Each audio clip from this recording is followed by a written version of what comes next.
a knight as much as any of the soldiers he slew. After a moment, she knew the blood was not his own. Sighing, she felt some tightness lift from her shoulders. "Corayne," Andrew said again, his hand working into hers. Without thought, she tightened her grip on his fingers and forced herself to stand on shaking legs. His eyes shone with concern. "I'm fine," Corayne bit out, feeling the opposite. Even as she caught her balance, her mind spun, the last few moments washing over her. The spindle, the serpents, the kraken, Valtic's spell, Dom's rage, my own blood on the edge of the sword. She sucked down another gasp of air, trying to center herself. Andrew kept his hand on her shoulder, ready to catch her should she fall. Corayne would not. She straightened her spine. Her gaze flew to the spindle blade, submerged in half a foot of corrupted water, gleaming with shadow and sunlight. The current moved over the sword until the steel itself seemed to dance. The old language of a realm long lost ran the length of the sword, etched into the metal. Corayne couldn't read the letters nor pronounce the words. As always, their meaning lay just beyond her grasp. Then her hand plunged into the water, closing on the hilt of the spindle blade. The sword splashed free, cold and dripping. Her heart faltered. There was no blood on the sword, not anymore, but she could still see it. The kraken, the serpents, and the Gallish soldiers dead by her own hand. Mortal lives ended, cut in half like the spindle.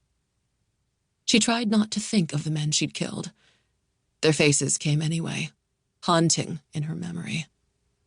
"How many?" she said, her voice trailing off. Corayne didn't expect Andrew to understand the broken musings of her mind. But pain crossed his face, a pain she knew. He looked beyond her to the bodies in green and gold. He shut his eyes and bowed his head, hiding his face from the desert sun. "I don't know," he replied. "I will not count." I have never seen a heart break before, Corayne thought, watching Andrew Trelland. He wore no wounds, but she knew he bled within. Once he was a squire of Galland who dreamed of becoming a knight. And now he is a killer of them. A killer of his own dreams. For once, words failed Corayne and Emrat, and she turned away to stand alone. Her eyes roved over their surroundings, taking in the destruction fanning out from the center of the town. The oasis felt eerily quiet after the battle. Corayne almost expected some echo to remain, the cry of a kraken or a serpent's hiss. She could hear the old witch Valtic as she wandered through the limestone ruins, humming to herself, skipping like a child. Corayne watched her bend a few times, collecting fangs from the serpent corpses.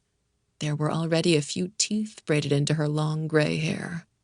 She was her strange, bewildering self again, just an old woman puttering around. But Corayne knew better. Only moments ago, the Yiddy woman and her rhymes had driven the kraken back, clearing a path for Corayne and the spindle blade. There was deep power in the witch. But if Valtic cared or even remembered, she did not show it. Either way, Corayne was glad to have her. The Abalit sun continued to rise, hot against Corayne's back, and then suddenly cool as a long shadow fell over her. She looked up, her face falling. Demacrion, immortal prince of Iona, was red from eyebrows to toes, painted in swaths of blood. His once fine tunic and cloak were ruined, torn, and stained. His pale skin looked rusted, his golden hair gone to fire. Only his eyes remained clear, white and emerald green, burning like the sun above him. His great sword all but dangled from his fist, threatening to fall. He heaved a rattling breath. "Are you well, Corayne?" Dom said, his voice grinding and strangled. Corayne balked. "Are you?" A muscle flexed in his jaw. "I must make myself clean," he murmured, bending to the water. Red clouds bloomed from his skin.